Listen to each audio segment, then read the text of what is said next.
বালিশ ছাড়া ঘুমাতে না পারা মাথাটিকেও একদিন শূন্য মাটিতে শায়িত করে দেওয়া হবে। পরিপাটি হয়ে থাকা দেহটাও একদিন সাদা কাফনে মোড়ানো হবে। সামান্য বৃষ্টিতে ভিজলে জ্বর ঠান্ডা লেগে যাওয়া দেহটাও একদিন বৃষ্টিস্নাত স্যাঁতস্যাঁতে মাটির নিচে থাকবে। একটুও গরম সহ্য করতে না পারা দেহটাও হয়তো একদিন কবরের আযাবের আগুনে পুড়বে।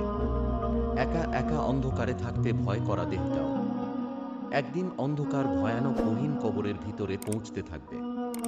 এত বন্ধু-বান্ধব আত্মীয় স্বজনের সাথে খুশ গল্প করে আনন্দে মেতে থাকা মানুষটার কবরও সময় করে একদিন দেখতে যাবে না কেউ। দিনে শতবার শূন্যতা অনুভব করা অথবা ভালোবাসি বলা মানুষগুলো মৃত্যুর কিছুদিন পর থেকে আর আপনাকে মনে রাখবে না। কোটি টাকার সোনার হরিণ রেখে গেলেও তা কোনো কাজে দিবে না, কারণ এই ধরনীতে মানুষ শূন্য হাতে আসে এবং শূন্য হাতেই রবের কাছে ফিরে যাবে। মানুষ মৃত্যু থেকে বাঁচতে চেষ্টা করে, জাহান্নাম থেকে নয়।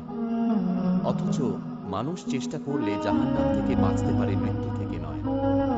আল্লাহ তাআলা বলেন, প্রত্যেক প্রাণীকেই মৃত্যুর স্বাদ গ্রহণ করতে হবে।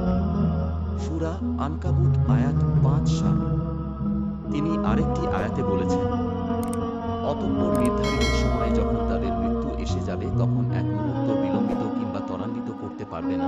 সূরা নাহল আয়াত ৬-১।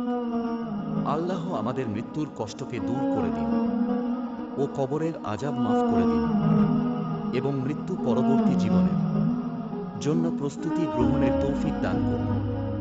আমিন।